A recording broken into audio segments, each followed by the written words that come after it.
ወንዞች የተፈጥሮ ጸጋ ናቸው። ወንዞቹ በሚፈሱበት አቅጣጫ የሚገኙ ሀገሮች ሁሉ ሊጠቀሙባቸው ይገባል። አጠቃቀሙ ግን ከሀገር ሀገር መለያየቱ የማይቀር ነው። ምክንያቱም የተለያየ የውሃ አቅርቦት አማራጭ ማለትም ዝናብ፣ ሐይቅ፣ ምንጭ፣ የከርሰ ምድር ውሃና ሌሎች የውሃ ሀብቶች ያለው ሀገር ስላለ የተባበሩት መንግስታት ያጸደቃቸው የድንበር አቋራጭ ወንዞች አጠቃቀም ደንቦችና ህግጋትም አሉ። በጋራ ወንዞቻቸው አጠቃቀም ላይ የተለያዩ ሀገሮች በአፍሪካ ውስጥም ከአፍሪካ ውጭም ስምምነት እየተፈራረሙ ሲጠቀሙባቸው እናያለን። በማሳያነትም ጥቂቶቹን እናነሳለን። ሴኔጋል ወንዝ የሚፈስባቸው ሀገሮች ማሊ፣ ሞሪታኒያ፣ ጊኒና ሴኔጋል የወንዙን አጠቃቀምና እንክብካቤ በሚመለከት ተደራድረው የጋራ ስምምነት ተፈራርመዋል። ማሊ ውስጥ የሚገኘው ማንታናሊ የተሰኘው ግድብ በተፋሰሱ ሀገሮች ህብረት በትብብር የተሰራ ነው። ግድቡ ማሊ ውስጥ ቢሆንም የተፋሰሱ ሀገሮች በሙሉ በጋራ ባለቤትነት የሚያዙበት የሴኔጋል ሸለቆ ባለስልጣን ብለው ባቋቋሙት ቢሮ የሚተዳደር የህብረት ግድብ ነው። የናይጀር ወንዝ ተፋሰስ ማሊን፣ ናይጄሪያን፣ ኒጀርን፣ ጊኒን፣ ቡርኪና ፋሶን፣ ካሜሩንን፣ ቤኒንን፣ አይቮሪ ኮስትን፣ ቻድን ያጠቃልላል። እነዚህ የናይጀር ወንዝ ተፋሰስ ሀገሮች የውል ስምምነት ተፈራርመው የተፋሰሱን ውሃ በጋራ ይጠቀሙበታል። በአንዳንዶቹ የተፋሰሱ ሀገሮች ቅሬታ መሰንዘሩ ባይቀርም እንደ አባይ ጎልቶ የወጣ ችግር የለባቸውም። የዛምቤዚ ወንዝም ተፋሰስ ዛምቢያን፣ ዚምባብዌን፣ ሞዛምቢክን፣ ማላዊን፣ አንጎላን፣ ናሚቢያን፣ ቦትስዋናን፣ ታንዛኒያን ያካትታል። ከነዚህ ሀገሮች መካከል ዛምቢያና ዚምባብዌ የጋራ አጠቃቀም ስምምነት ተፈራርመዋል። እንዲያውም ካሪባ ግድብ የሚባለውን ከአፍሪካ ታላላቅ ግድቦች አንዱ የሆነውን ግድብ በጋራን የገደቡት። የዛምቤዚን ወንዝና የግድቡን አጠቃቀም የሚከታተልና የሚያስተዳድር የዛምቤዚ ወንዝ ባለስልጣን የሚባል መስሪያ ቤትን በጋራ አቋቁመዋል። ሌሎቹ የዛምቤዚ ተፋሰስ ሀገሮች በወንዙ አጠቃቀም ላይ እምብዛም ስለሆኑ በተፋሰሱ አጠባበቅ ግዴታ ውስጥ መግባት ስላልፈለጉ ይመስላል የስምምነቱ ተሳታፊ አልሆኑም። ካጌራ ወንዝ ከሩዋንዳና ብሩንዲ የሚነሳ ወደ ቪክቶሪያ ሐይቅ የሚገባ ትልቅ ወንዝ ነው። በዚህ ወንዝ ሩሶም ፏፏቴ ላይ የኃይል ማመንጫ ግድብ ገድበው የኤሌክትሪክ ኃይሉን ለታንዛኒያ ለመሸጥ ፕሮጀክት ወጥነው ነበር።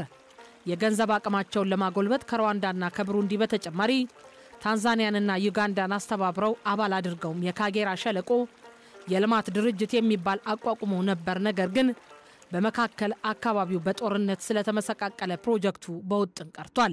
ወደ አውሮፓ ስንሄድም የዳኑብ ወንዝ ተፋሰስ ሃንጋሪን፣ ዩጎዝላቪያን፣ ሮማኒያን፣ ኦስትሪያን፣ አልባኒያን፣ ፖላንድን፣ ጣሊያንን፣ ስዊዘርላንድን፣ ቡልጋሪያን፣ ስሎቫኪያን፣ ጀርመን፣ ቼኮስሎቫኪያ፣ ራሽያን፣ የድሮ ሶቪየት ህብረትን ያካተተ ነው። እነዚህ ሀገሮች ሁሉ በተፋሰሱ አያያዝና አጠቃቀም ላይ ተፈራርመው ወንዙን በጋራ ይጠቀሙታል። የራይን ወንዝ ደግሞ ቤልጅየምን፣ ኔዘርላንድን፣ ኦስትሪያን፣ ፈረንሳይን፣ ስዊዘርላንድን የሚያስተሳስር ስለሆነ በዚህ ወንዝ አያያዝና አጠቃቀም ላይ እነዚህ ሀገሮች የጋራ ስምምነት ተፈራርመዋል። ሰሜን አሜሪካም ኮሎራዶና ሪዮ ግራንድ አሜሪካና ሜክሲኮን ስለሚያስተሳስር ሁለቱ ሀገሮች የስምምነት ውል ተፈራርመዋል። ኮሎምቢያና ታላላቆቹ ሐይቆች ካናዳና አሜሪካ በጋራ ስለሚጠቀሙባቸው ስምምነት አላቸው። ደቡብ አሜሪካንም ብናይ ፕሌት ወንዝ የሚባለው ብራዚልን፣ አርጀንቲናን፣ ፓራጓይን፣ ኡራጓይን፣ ቦሊቪያን ያስተሳስራል። ስለሆነም እነዚህ ሀገሮች በዚህ ወንዝ ውሃ አጠቃቀም ላይ የውል ስምምነት ተፈራርመዋል።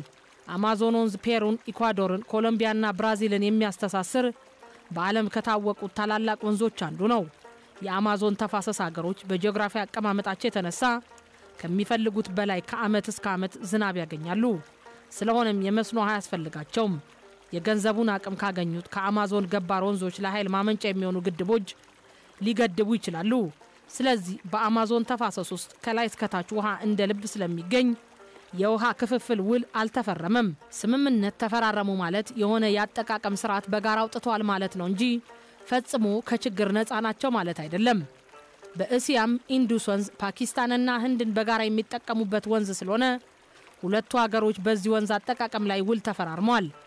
ሜኮንግ ወንዝ ቻይናን፣ ካምቦዲያን፣ ላኦስን፣ ታይላንድና ቪየትናምን ያስተሳስራል። ከቻይና በቀር ሌሎቹ የሜኮንግ ተፋሰስ ሀገሮች የውል ስምምነት አድርገዋል። ቲግሪስና ዩፍራትስ ቱርክን፣ ሶሪያን፣ ኢራቅን ያስተሳስራል። ቱርክ የሁለቱም ወንዞች መነሻ ናት። ሶሪያ ከዩፍራትስ ወንዝ ወገብ ወይም መካከል ላይ ነች። ኢራቅ ደግሞ ሁለቱ ወንዞች ተገናኝተው ከሚወርዱበት ዝቅተኛው ደልዳላውና በረሃማው ክፍል ላይ ይገኛል።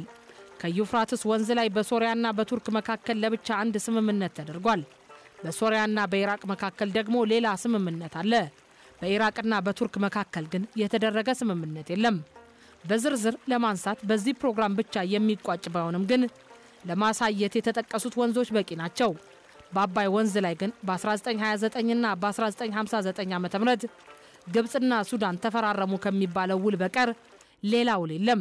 ግብጽ ወደ ድርድር ለመቅረብ ብዙ ጉትጎታ ስትፈልግ የነበረው ምክንያቱ ግልጽ ነው። ሚዛኑ ወደ ብቸኛ ተጠቃሚነቱ ሳይሆን ይነስም ይብዛም ለሌሎቹ የአባይ ተፋሰስ ሀገሮች ድርሻ ይኖራቸው ወደሚለው ማድላቱ አይቀርምና ነው በማለት በዘርፉ ጥናት ያደረጉ ምሁራን ይናገራሉ። ሌሎቹ የአባይ ተፋሰስ ሀገሮች ድርሻ ከተሰጣቸው ግብጽና ሱዳን በብቸኝነት ሲጠቀሙበት የቆዩት የውሃ መጠን መቀነሱ የማይቀር ነው። ዘመን ከመቆጠሩ በፊት ጀምራ እስካሁን ድረስ ከሚገባት ወይም ከድርሻዋ በላይ የአባይን ወንዝ ስትጠቀም የኖረች ስለሆነች ለአዲስ የውሃ አጠቃቀም ድርድር አልሰለፍም በማለት የመጽናቷ አመክንዮም እንዲሁ። እናንተ ውሃ ሲጠማችሁ የወንዝ ውሃ በመዳፋችሁ ያለዚያ በእንስራና በቅል ቀድታችሁ ከመጠጣት በቀር ሌላ የውሃ አጠቃቀም ታሪክ የላችሁምና ከዚያ የተለየ አዲስ አመል አታምጡ ማለቷ ይመስላል ሲሉ ተቾች ይሞግታሉ። የውሃ አጠቃቀም በጥንታዊነትና በታሪክ ቢሆንማ ኖሮ የቲግሪስና ዩፍራተስን ወንዝ የጥንቱ ሜሶፖታሚያ ስልጣኔ ምንጭና እምብርት የሆነችው ኢራቅ ብቻ ትጠቀምበት ነበር። የውሃ አጠቃቀም ግን ከታሪክና ከጥንታዊነት ጋር ሳይሆን ከኢኮኖሚ ጥንካሬና ከኃይል ሚዛን ጋር ወይም ከአቅም ጋር የሚሄድ ስለሆነ የቲግሪስና ዩፍራተስ ውሃ ባለሙሉ መብት ተጠቃሚ ቱርክ ሆናለች።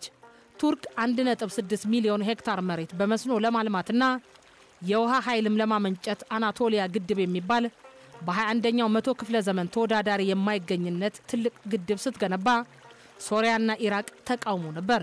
በ1992 በአውሮፓውያኑ የቱርክ ፕሬዝዳንት የነበሩት ሱሌይማን ዴሜሪል በሳውዲ አረቢያ የነዳጅ ሀብት ማንም ጣልቃ እንደማይገባው ሁሉ በቱርክ የውሃ ሀብት ማንም ጣልቃ ሊገባ አይችልም፣ የፈለግነውን እናደርገበታለን በማለት በሀገራቸው ድንበር ውስጥ የሚገኘው ዩፍራትስ ወንዝ ውሃ ብቸኛ ባለሙሉ መብት መሆናቸውን ተናገሩ። ግብጽ ኢትዮጵያን ለማዳከም ለረጅም ጊዜ ስታደርገው እንደኖረች ሁሉ ሶሪያም የቱርክን ኢኮኖሚ ለማዳከምና የግድቡን ስራ ለማደናቀፍ ስትል የኩርድ ሽምቅ ተዋጊዎችን እያሰለጠነች ወደ ቱርክ ማስገባትና ጸጥታ ማደፍረስ ጀምራ ነበር።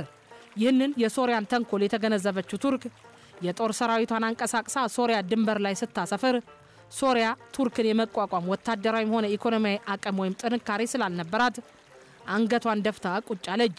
ቱርክም በሀገሯ ክልል ውስጥ ያለውን የተፈጥሮ ሀብት የወንዙን ውሃ ጭምር ያለማንም ፈቃድ ሙሉ በሙሉ መጠቀም ትችላለች የሚል ዛቻ ስታሰማ ከቆየች በኋላ በ1987 በአውሮፓውያኑ በሶሪያ የውሃ ባለመብትነት ሳይሆን በቱርክ ሰብአዊነት ወይም በርህራሄ ለሶሪያ በየሰከንዱ 500 ሜትር ኪዩብ ውሃ የምትለቅ መሆኑን ገለጸች። ሶሪያን በተራዋ ቱርክ በርህራሄ ከምትለቅላት የዩፍራትስ ውሃ 58 ከመቶ የሚሆነውን ለኢራቅ እንደምታስተላልፍ ገለጸች። ይህ ታዲያ የኃይል ሚዛንን ነው የሚያሳየን ወይስ ጥንታዊ ተጠቃሚነትን? በጥንታዊ ተጠቃሚነት ቢሆንማ ኖሮ ቀደም ሲል እንደተገለጸው የቲግሪስና ዩፍራትስ ወንዝ ዋና ተጠቃሚ መሆን የነበረባት ኢራቅ ነበረች። በንጹህ ሕሊና እንደምናስበው ቢሆን ኖሮ የዮርዳኖስ ወንዝ ሶሪያ፣ ሊባኖስ፣ ዮርዳኖስ፣ ፍልስጤምና እስራኤል ተመጣጣኝ በሆነ መልኩ ተከፋፍለው ሊጠቀሙበት ይገባ ነበር። ነገር ግን ከ1950ዎቹ ከአውሮፓውያኑ ጀምሮ ዋናዋ ተጠቃሚ በአሜሪካ ተገንነት የምትተማመነው ባለጦንቿ እስራኤል ነች።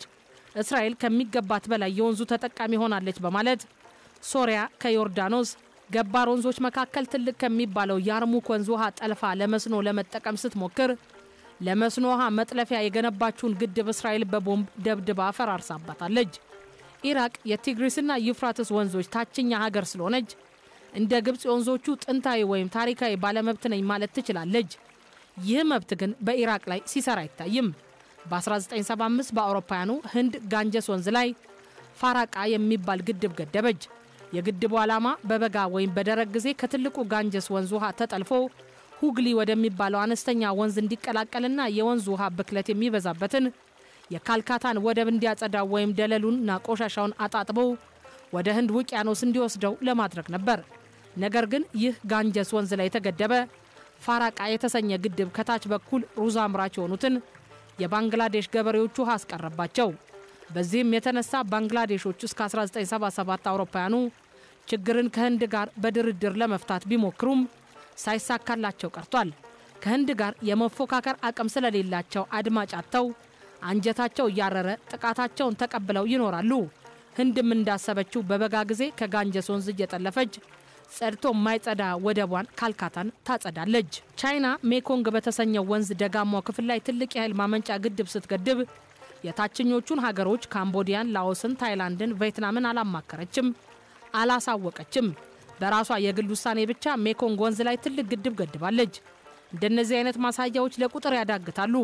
ኃይል ያለው የፈለገውን ማድረግ እንደሚችል ደካማው ጥቃት ቢደርስበትም አድማጭ ወይም ተቆርቋሪ እንደማያገኝ ለማሳየት ያህል የቀረቡት ማሳያዎች በቂ ናቸው። የዓለም አቀፍ ሕግ ኮሚሽን ደንብ አንድ የተፋሰስ ሀገር ሌሎች ሀገሮች በሚጋሩት ወንዝ ላይ ፕሮጀክት የሚነድፍ ከሆነ ከሚመለከታቸው የተፋሰሱ ሀገሮች ማሳወቅ ይገባል የሚል ቢሆንም የተፋሰሱ ሀገሮች የኃይል ሚዛን ወይም አቅም ከሞላ ጎደል ተመጣጣኝ ካልሆነ ተፈጻሚነት ወይም ተግባራዊነት እንደማይኖረው ምሳሌዎቹ ያሳያሉ። ተጨባጭ ሁኔታ እንደሚያሳየን ከሆነ የድንበር አቋራጭ ወንዞችን አጠቃቀም አስመልክተው ይወጡ ዓለም አቀፍ ሕግጋት ብቻቸውን ፋይዳ የላቸውም። ፋይዳ የሚኖራቸውና የሚሰሩ የሚመስሉት የኃይል ሚዛን ወይም አቅም ሲጨመርባቸው ብቻ ነው። የወንዝ ተጠቃሚዎቹ ሀገሮች የኃይል ሚዛን ከሞላ ጎደል ተመጣጣኝ በሚሆንበት ጊዜ የውሃ አጠቃቀሙም ከሞላ ጎደል ተመጣጣኝ ይሆናል። ለምሳሌ ያህል የኢንዱስን ወንዝ አጠቃቀም በሚመለከት ህንድና ፓኪስታን ሁለቱም ባለ ኒውክሌር ሀገሮች በመሆናቸው ይመስላል በዓለም ባንክ አደራዳሪነት የኢንዱስን ወንዝ ገባር ወንዞችም ሆነ የዋናውን ኢንዱስ ወንዝ እኩል ተካፍለው ለመጠቀም በ1960 በአውሮፓውያኑ ተፈራርመዋል። በዚያው ውል መሰረት እስካሁን ድረስ ወንዙን በጋራ ይጠቀሙበታል። በወንዙ አጠቃቀም የተነሳ ህንድና ፓኪስታን ሲጋጩ ተሰምተው አቁም። ኔፓልና ባንግላዴሽ ግን የጋንጀስንና የብርሃማ ፑትራን ወንዞች ከህንድ ጋር እንዴት እንደሚከፋፈሉ የተፈረመ ውል የለም። ህንድ እንደፈለገች ብቻዋን ውሳኔ የምትወስን አይነተኛ ተጠቃሚ ነች።